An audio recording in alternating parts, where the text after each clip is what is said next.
네, 발표 시작하겠습니다. 제가 이번에 발표할 논문은 LLMR이라고 Real-Time Prompting of Interactive Words Using Large Language Model이라는 제목의 논문입니다. 또한 올해 카이에 발표된 논문입니다.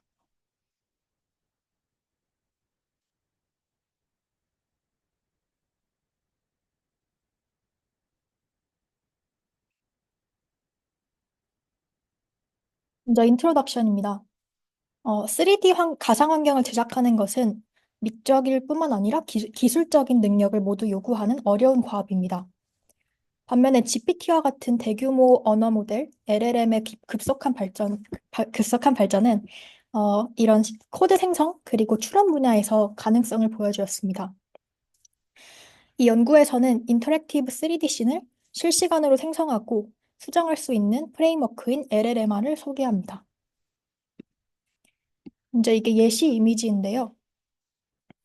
총 6가지의 기능을 어, 이 LLMR을 통해서 구현한 것입니다. 먼저 그 보라색, 핑크 색깔 박스에 있는 것들이 이제 LLMR의 프롬프트로 입력한 것이고, 이제 그 아래에 있는 이미지들은 이 프롬프트를 바탕으로 실제로 구현된 그런 기능들이라고 보시면 됩니다. 기여점은 크게 4가지가 있는데요. 먼저 LLM 모듈을 사용해서 이런 실시간으로 인터랙티브한 3D 객체와 씬을 생성할 수 있는 프레임워크를 소개합니다. 그리고 두 번째로는 프레임워크의 성능과 신뢰성을 평가하기 위한 광범위한 사용자 연구를 수행하였습니다.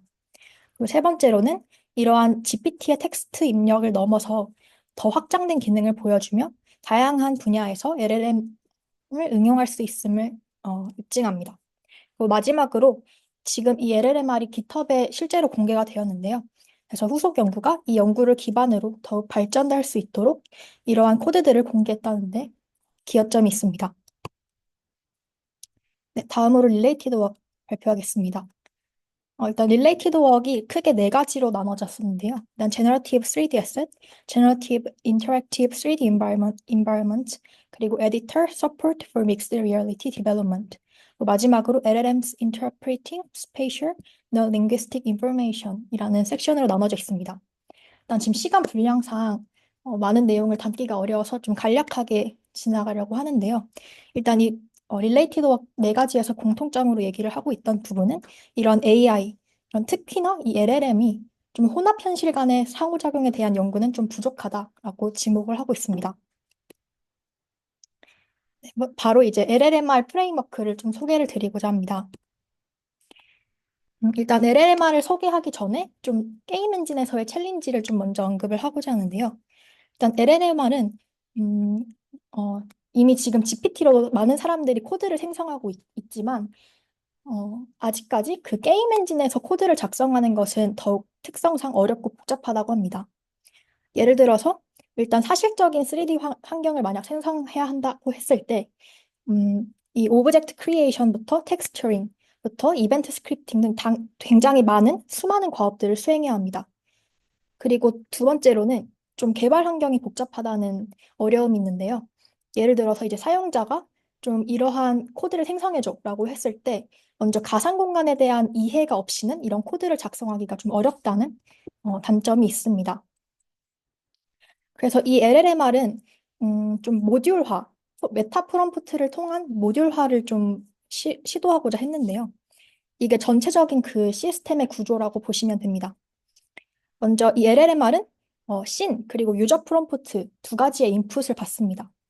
그리고 총 5가지의 모듈을 거쳐서 이 코드를 생성하게 되는데요. 플래너, 씬 애널라이저, 그리고 스킬 라이브러리, 또 인스펙터, 빌더라는 5가지의 이 모듈을 거친 후에 컴파일 되어서 씬에다가 생성될 수 있습니다. 일단 이 5가지의 모듈은 메타 프롬프트를 통해서 생성이 되었습니다. 일단 메타 프롬프트는 사실 전혀 어렵지 않고요. 저희가 이제 메타 그 챗GPT 같은 거 사용할 때 GPT한테 먼저 역할을 정해 주잖아요. 그런 역할을 지정하면서 이제 다양한 예시 코드를 함께 제공하는 것을 메타 프롬프트라고 봐주시면 될 것 같습니다. 네, 그래서 총 5가지의 이 모듈을 좀 간단하게 소개를 드리겠습니다. 일단 플래너 GPT는 사용자의 그 요구를 조금 좁은 범위로 지시문으로 적절하게 쪼개는 역할을 하고요. 또 씬 애널라이저는 추가적으로 이제 다양한 API를 활용할 때 그 API마다 적절한 코드들 있잖아요. 그런 특수한 코드들을 제공하는 역할을 합니다. 아, 죄송해요. 제가 잘못 말했는데 그게 스킬 라이브러리고요. 이제 씬 애널라이저는 어, 제가 이거를 씬이랑 스킬이 좀 바뀐 것 같은데 일단 씬 애널라이저는 그 현재 씬이 인풋으로 들어갔을 때 그거에 대한 분석 결과를 제공을 합니다. 그리고 빌더는 이제 핵심적으로 코드를 생성하는 역할을 하고요. 인스펙터는 그 최종 코드를 한번 검토를 해주는 그런 역할이라고 보시면 됩니다. 네, 첫 번째로 플래너를 좀 설명을 드리겠습니다. 먼저 예를 들어서 이제 이 LLM한테 도시와 그곳에 있는 모든 시민들을 만들어줘라고 만약 사용자가 얘기를 하게 되면은 이를 한 단계만으로는 생성하기가 어렵습니다. 그래서 이 LLMR은 이런 큰 과업들을 작은 과업들로 쪼개어서 수행하자라는 그런 전략을 가지고 이 플래너라는 모듈을 생성을 했는데요. 일단 플래너를 통한 과업이 그냥 단순하게 그 코드를 그러니까 작업을 쪼개는 것뿐만 아니라 이제 유저 익스피리언스 측면에서도 우수할 수 있다고 얘기를 합니다. 예를 들어서 지금 이 이미지처럼 사용자가 자동차를 만들어줘 라고 했을 때 그 자동차가 굉장히 모호하고 어떤 특징이 있는지 모르잖아요. 그래서 이 플래너 GPT는 끊임없이 그 사용자에게 어떤 걸 원해? 이런 식으로 물어보면서 점차 세부적인 그런 사항들로 좀 구체화를 시켜나가는 역할을 합니다. 네, 다음으로 씬 애널라이저 모듈을 설명하겠습니다. 먼저 씬은 그 유니티 씬의 하이라키 구조를 이제 제이슨 스트링으로 변환해서 제공을 하는데요. 이 로우 데이터를 전부 다 활용하는 것은 비효율적이라고 얘기를 합니다. 그 이유는 대부분의 프롬프트는 이 씬 전체를 알 필요는 없고 그 프롬프트와 관련된 세부적인 씬 내용만 이해를 하면 충분하기 때문에 이거를 전부 다 오히려 주는 것은 이 토큰이라는 제한적인 그 사이즈를 넘어가게 되는 그런 어려움이 있을 수 있습니다. 따라서 씬 애널라이저는 이 로우 제이슨 스트링에서 사용자의 프롬프트에 적합한 데이터들만 추출을 하는 역할을 합니다. 그래서 예를 들어서 이제 이 인풋이 어, 곰을 2배로 키워줘 라고 말을 했을 때 이 씬 제이슨에서 bear라는 곰이라는 그런 그 오브젝트만 추출을 해서 그 전달을 하는 거죠. 네, 다음으로는 빌더와 인스펙터 두 가지 모듈인데요. 일단 빌더는 코드를 생성하는 핵심 모듈이라고 아까 설명을 드렸지만 이 빌더만으로 뭔가 생성된 코드가 완벽하진 않을 수 있습니다. 따라서 이를 좀 보완하기 위해서 인스펙터라는 새로운 모듈을 도입을 했습니다. 이 빌더와 인스펙터는 그 서로 협력 관계라고 봐주시면 되는데요. 일단 빌더가 코드를 생성하면은 이제 인스펙터가 이거를 검토하고 좀 더 보완을 하는 그 여러 차례 그 검토 과정을 통해서 점차 높은 품질의 코드로 향상시킬 수 있습니다. 또 흥미로운 점은 이런 빌더에게 인스펙터의 역할을 동시에 부여하는 것보다 각 역할을 분리했을 때 더욱 높은 퍼포먼스를 보여줬다고 합니다. 그리고 마지막으로 스킬 라이브러리라는 그 모듈인데요. 먼저 이 스킬 라이브러리라는 모듈은 두 가지의 이유로 이 필요성이 대두되었습니다. 먼저 첫 번째로는 GPT 아키텍처로 인한 토큰 사이즈 제한입니다. 일단 빌더가 어, 점차 다양한 API와 플러그인을 활용할수록 이 스킬들이 굉장히 길어지게 됩니다. 따라서 이 토큰 사이즈가 만약 이 스킬들을 전부 다 빌더에게 예시로 입력을 했을 때 토큰 사이즈가 능가하게 되기 때문에 이를 스킬 라이브러리로 기능을 분리했다고 합니다. 또한 만약에 빌더한테 이런 스킬들을 만약에 압축하여 전달을 하더라도 오히려 너무 과도하게 많은 정보량 때문에 좀 오류가 더욱 발생했다고 합니다. 따라서 스킬 라이브러리는 메타 프롬프트에 이제 두 가지의 중요한 정보를 담고 있다고 하는데요. 먼저 첫 번째로는 사용자의 프롬프트를 제공을 하고 또 그 API나 플러그인에 있는 그 다양한 스킬들을 좀 요약하고 또 사용 예시도 함께 첨부를 해서 메타 프롬프트로 제공을 합니다. 그래서 스킬 라이브러리는 이제 인풋으로 이 특정 사용자의 요구가 들어왔을 때 이 특정 사용자의 이 요구에 적절한 필요한 그런 스킬들을 추출해서 빌더한테 제공을 합니다. 따라서 빌더는 이 스킬 라이브러리한테 받은 그런 데이터를 바탕으로 좀 더 사용자의 요구를 충족하는 코드를 생성할 수 있습니다. 네. 다음으로는 이제 Incorporating Existing Open Source 3D Asset이라는 섹션의 제목인데요. 일단 이 LLMR에서는 스케치팹이라는 그 API를 사용합니다. 그래서 스케치팹에 이제 다양한 무료 에셋들이 공개가 되어 있는데 거기에 있는 오브제들을 불러오는 그런 기능도 포함이 되어 있습니다. 그래서 그걸 어떻게 구현했는지를 좀 설명드리고자 합니다. 먼저 3D 씬을 생성하는 과정은 음, 굉장히 다양한 오브젝트들의 제작과 배치를 포괄합니다. 예를 들어서 이제 사용자가 오피스 스페이스를 만들어줘라고 했을 때 책상, 의자, 램프, 시계 같은 다양한 오브제들이 필요하죠. 이러한 오브제들을 좀 고품질의 오브제들을 얻기 위해서는 이제 스케치팹 API를 통해서 이런 것들을 가져오게 되는데요. 하지만 여기도 약간의 어려움이 있습니다. 예를 들어서 클락을 가져올 때 스케치팹에는 50개 이상의 굉장히 다양한 클락들이 존재하죠. 그래서 이 중에서 이제 LLMR은 오피스에 가장 적합한 그 시계를 찾아야 합니다. 그래서 이 오브젝트 리트리버라는 이 기능이 이런 것들을 좀 사용자 요구에 맞는 그런 기술들, 그 오브제를 찾아주는 그런 기술이라고 보시면 되는데요.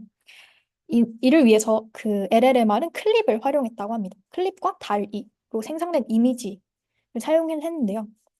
어, 예를 들어서 이제 인풋으로 이런 오피스에 맞는 시계 같은 걸 찾아달라라고 했을 때 다리로 그 오피스의 시계를 생성합니다, 이미지를. 그리고 스케치팹 API에 있는 뭐 50가지의 그런 스크린샷들을 이 생성된 이미지와 비교를 해서 좀 그 연관성을 찾고요. 그리고 이미지뿐만 아니라 이 스케치팹 API와 그 시계라는 어떤 단어와의 연관성을 두 가지를 분석을 하게 됩니다. 그래서 이 두 가지에서 가장 높은 연관성을 가진 오브제를 찾아서 이를 선택하는 그런 방식입니다. 네, 다음으로는 이제 메모리 매니지먼트입니다. 먼저 연구자들은 LLMR의 프레임워크를 좀 효율적으로 관리를 하기 위해서 세 가지의 메모리 모드를 정의를 했습니다. 일단 full memory, limited memory, memoryless인데요. 일단 이 모드를 나누는 그런 기준은 그 이전 기록들을 얼만큼 저장을 하냐에 달려 있습니다. full은 이제 전부 다 저장을 하고, limit은 특정 n개만큼 저장을 하게 되고, memoryless는 아예 그 이전 기록을 저장하지 않게 됩니다. 이러한 효과적인 메모리 관리를 위해서 좀 모듈마다 이런 메모리 모드들을 설정을 했는데요. 일단 빌더를 제외한 모든 그런 모듈들은 그 이전 기록들을 저장을 하지 않는 방식입니다. 이런 식으로 효과적으로 이런 메모리 모드를 이렇게 설정해서 좀 이점이 있다고 얘기를 하고 있습니다. 먼저 토큰 리밋을 조금 제어를 할 수 있다라고 하는데요. 예를 들어서 씬 애널라이저 같은 경우에 굉장히 복잡한 씬을 이제 분석을 할 때 엄청나게 많은 토큰들이 필요하게 됩니다. 근데 만약에 그 씬 애널라이저에서 이전 기록들까지 전부 다 저장을 하게 되면 그 토큰이 그거를 초과할 수 있겠죠. 그리고 그 다음으로는 퍼포먼스인데요. 또 오히려 이런 메모리 이전 기록들을 저장을 하지 않을 때 더욱 효과적으로 퍼포먼스를 수행하게 된다고 합니다. 그리고 음, 좀 해석력, interpretability인데요. 예를 들어서 이전 기록들을 전부 다 저장을 하게 되었을 때, 만약에 에러가 검출될 때 어디에서 이것이 에러가 발생했는지를 좀 찾기가 더 모호하다고 합니다. 따라서 이렇게 메모리에 좀 제한을 두었을 때 이런 것들을 더 관리하기가 쉽다고 얘기를 하고 있습니다. 네, 다음으로는 이제 이 LLMR을 어떤 식으로 사용 예시를 할 수 있는지를 좀 설명드리고자 합니다. 먼저 첫 번째로는 게임 디자인 앤 크리에이티비티입니다. 특히 LLMR은 이런 게임 제작, 특히나 씬을 제작하는 데서 굉장히 높게 활용될 수 있다고 얘기를 하고 있는데요. 예를 들어서 게임 디자이너는 플래너를 통해서 이런 씬의 초안을 만들고 또 이런 행동들을 가진 그 플레이어나 뭐 오퍼넌트 같은 그런 요소들을 제작해서 좀 애니메이션도 생성을 하면서 이런 게임 플레이 로직의 목업을 제작할 수 있습니다. 또한 좀 독특한 어떤 예시를 하나를 들었는데요. 이 사용자가 오브젝트를 아까 API를 통해서 프롬프팅해서 가져올 수 있을 뿐만 아니라 직접 그 스케치를 해서 가져올 수도 있다고 합니다. 예를 들어 여기서 이 인풋으로 매직 페인트 브러쉬를 만들어줘라고 하면은 그, 그 연호님이 예전에 찾아주셨던 틸트 브러쉬와 유사한 기능이 생성이 되고요. 사용자는 이 펜을 가지고 자기가 원하는 체어를 그리면 그 오브젝트 리트리버와 유사한 그런 프로세스를 거쳐서 스케치탭에서 가장 유사한 그런 체어들을 가져올 수 있다고 합니다. 그 다음으로는 Accessibility and Adaptive Interface인데요. 이 LLMR은 지금 이 세 가지 예시들인데, 이처럼 다양한 사용자의 요구와 선호에 맞추어서 좀 더 접근성이 높은 3D 씬을 만들 수 있다고 합니다. 예를 들어서 첫 번째는 이제 정록 색약인 사람들에게 좀 더 친화적인 그런 씬을 만들어줘라고 했을 때, 좀, 색깔들이 이렇게 바꾸는 것을 볼 수가 있고요. 이제 두 번째는 좀 근시인 사람들을 위해서 방의 특정 부분을 좀 더 확대할 수 있는 도구를 만들어줘라고 했을 때, 그런 기능들이 추가가 된 것입니다. 그리고 마지막 C는 이제 어린이들을 위한 그런 씬을 만들 때 좀 어린이들한테 위험할 수 있는 물체들은 숨겨줘라고 얘기를 하면 칼과 같은 약간 공격적인 오브제들을 숨겨주는 그런 모습을 볼 수 있습니다. 그리고 세 번째로는 Remote Assistant and Planning입니다. 어, 이 LLMR에서 또 한 가지 예시로 들었던 게 이런 원격 트레이닝 시나리오에서 좀 3D 씬과 상호작용을 생성함으로써 좀 더 시각화를 도와줄 수 있다라고 얘기를 하고 있는데요. 음, 지금 예를 들어서 뭐 수강생이 막 각 단계를 진행하면서 이 트레이너한테 궁금한 점을 물어보면은 이제 트레이너는 그거에 대한 씬을 직접 생성을 해서 그 수강생한테 직접 시각적으로 보여줄 수 있다라고 예시를 얘기하고 있습니다. 네. 다음으로 이제 평가 부분인데요. 먼저 첫 번째로는 numerical study 부분입니다. 먼저 여기서 굉장히 다양한 실험들을 했는데 좀 분량이 너무 많을 것 같아서 좀 특히나 중요한 그런 어, 결과들을 뽑아왔습니다. 먼저 에러 레이트를 평가하는 부분인데요. 먼저 실험 방법은 다음과 같습니다. 어, 이런 비어있는 총 두 개의 씬을 확인을 합니다. 일단 아예 비어있는 엠프티 씬과 또 애초에 그 씬들이 이미 제작되어 있는 기존 씬 이렇게 두 가지 씬이 있고요. 그리고 각각 그 각각의 씬마다 150개의 프롬프트에 대한 그러니까 단일한 프롬프트에 대한 LLMR의 수행 능력을 조사합니다. 예를 들어서 이제 비어있는 씬 같은 경우에는 주로 새로운 요소들을 생성해주는 프롬프트로 많이 구성되어 있다고 합니다. 그리고 이제 기존 씬 같은 경우에는 이미 존재하는 그런 오브제들을 바탕으로 좀 기존 오브제들을 조정하는 그런 프롬프트로 구성이 되어 있습니다. 이 기존 씬은 연구자들이 직접 만들지는 않고 스케치북에 있는 좀 35개 이상의 좀 복잡한 그런 오브제들을 일부러 선택을 해서 사용했다고 합니다. 그리고 이런 프롬프트는 좀 공정성과 다양성을 위해서 또한 GPT를 통해서 프롬프트를 생성했다고 합니다. 그리고 LLMR의 성능을 평가하기 위해서는 런타임 그리고 컴파일 에러의 양으로 이것들을 측정했다고 합니다. 그리고 비교하는 그 베이스라인은 일단 GPT-4 제로샷, 그리고 GPT-4 퓨샷, 그다음 GPT 퓨샷에 이제 씬 애널라이저, 그리고 씬 스킬 라이브러리, 인스펙터 각 모듈을 하나씩 추가하는 방식으로 테스트를 했습니다. 네, 이거는 그 기존 씬, 사용한 기존 씬이고요. 그 예시들에 대한 프롬프트입니다. 결과는 이제 LLMR이 그 모든 모듈이 장착된 LLMR이 기존 씬 그리고 비어있는 씬 모두 20.5 그리고 25.25%로 압도적인 성능 차이를 보여줍니다. 특히나 씬 애널라이저 모듈이 붙였을 때 기존 씬 테스트에서 어, 특히나 에러율을 확실하게 그런 낮추는 데 큰 영향을 미쳤습니다. 또한 인스펙터 모듈도 이제 인스펙터 모듈이 붙었을 때 에러률이 급격하게 떨어지는 모습을 확인할 수 있습니다. 그, 이제 에러류를 바탕으로, 이 결과 실험을 바탕으로 또 애드홉 분석을 수행을 하게 되었는데요. 일단 그 프롬프트, 150개의 프롬프트에 난이도를 측정을 하게 됩니다.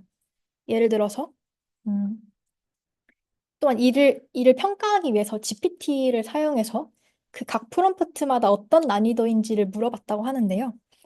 예를 들어, 지금 이런 문장, 어, 유니티에 대한 지식을 바탕으로 위에 프롬프트에 그 1부터 10까지 난이도 중에 하나로 표시해 주세요. 이런 프롬프트를 제공을 해서 각 프롬프트에 대한 난이도를 측정하게 되었습니다.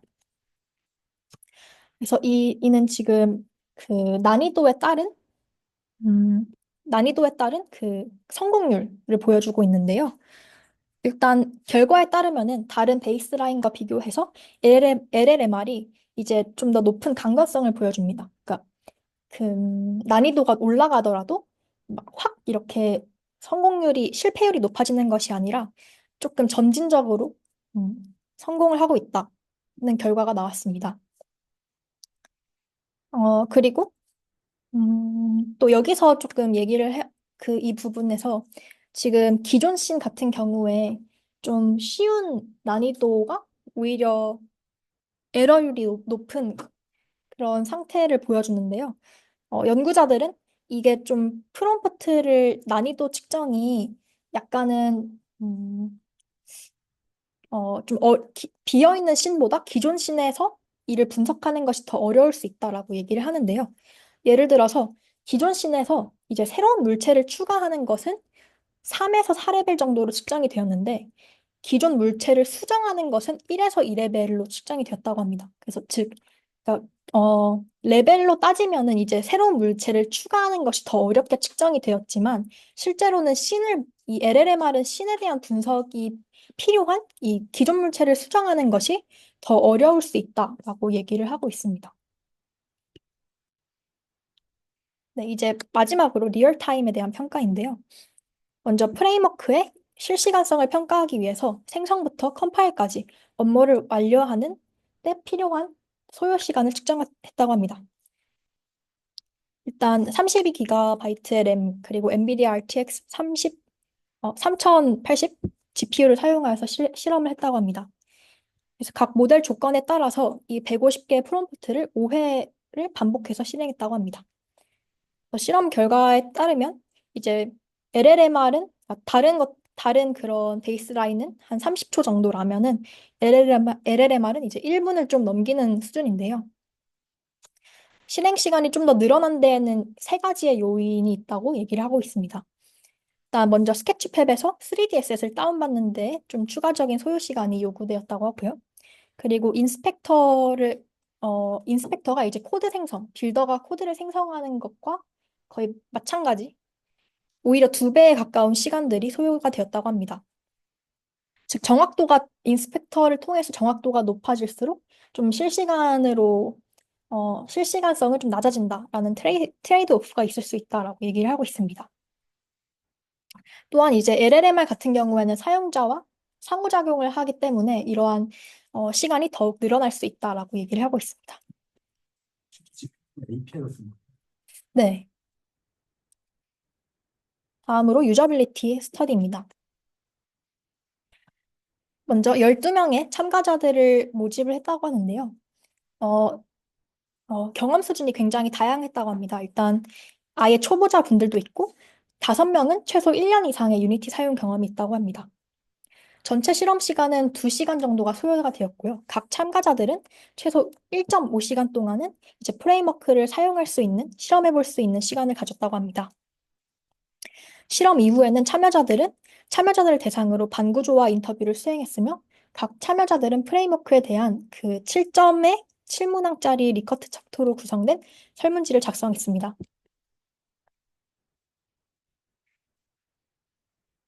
네, 이는 리커트 척도 결과인데요.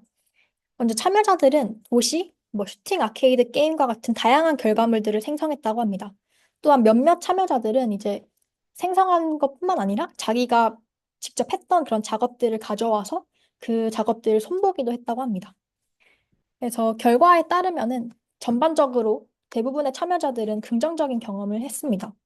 그러나 지금 그 파랑 색깔이 이제 비기너고 그 주황색이 좀 숙련된 사람들의 결과인데요.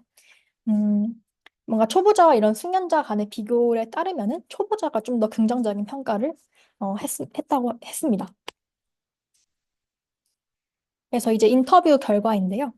많은 참여자들은 이런 지시들을 매우 구체적으로 작성을 해야 한다고 얘기를 했습니다.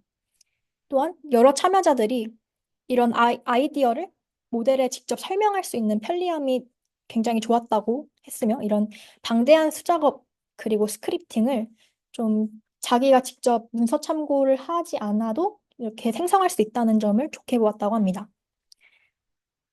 그러나 몇 가지 단점도 있었는데요. 일단 참여자들이 이런 LLMR 모델이 자기가 지시한 그런 요구가 정확하게 이해가 됐는지가 불명확하고 또한 어떻게 생성될지에 대한 결과를 예측하기가 어렵다고 강조를 했습니다.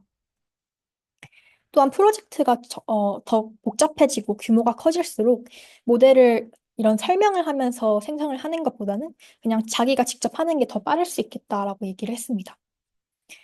또한 그 오브젝트 리트리버와 같이 그 달리랑 스케치팩을 통한 이런 통합 기능이 굉장히 신기했다 이런 식으로 평가를 받았다고 합니다. 네, 마지막으로 리미테이션 앤 퓨처 웍입니다. 먼저 음, 여러 가지의 리미테이션이 사실 있었는데 좀 핵심적인 그런 리미테이션들을 가져왔는데요. 일단 씬을 분석하는 데 있어서의 좀 제한점이 있었다고 합니다. 일단 스케치팩에서 이제 API를 통해서 오브제를 가져올 때 몇몇 오브제들은 좀 이름이 굉장히 랜덤하거나 아예 설명이 부족한, 아예 없는 그런 오브제들이 있어서 이런 오브제들을 조작하는 데는 좀 정확도가 떨어질 수 있다라고 얘기를 했습니다. 음, 네, 또한 이제 이 LLMR은 그냥 VR 공간뿐만 아니라 MR과 같이 그 AR 같은 현실 그 배경과도 이런 상호작용을 할 수가 있는데요. 그러나 이 LLMR은 아무래도 현실 환경에 대한 분석도는 좀 떨어지기 때문에 향후 연구에서는 이런 라지 비전 모델과 같이 이런 라지 LVM을 통합해서 좀 더 현실적인 환경에 대한 이해도를 높일 필요성이 있다라고 얘기를 하고 있습니다. 또한 음, 두 번째로 이제 메모리와 좀 추적 가능성에 대한 리미테이션인데요. 이전 아까 섹션 5에서 언급했듯이 이 토큰 사용을 줄이기 위해서 좀 메모리들을 최적화를 했습니다. 그러나 아무래도 이러한 최적화로 인해서 그 이전 기록들에 대한 내용들을 접근하는 데에서는 좀 어려움이 있었다고 합니다. 따라서 이 LLMR은 이런 생성된 코드를 좀 저장을 해서 그 만약 사용자가 이전 기록들을 확인을 해야 할 때는 이 저장된 코드를 제공함으로써 좀 더 복잡하고 정밀한 작업을 가능하도록 도왔다고 합니다. 네, 이상으로 발표 마치겠습니다.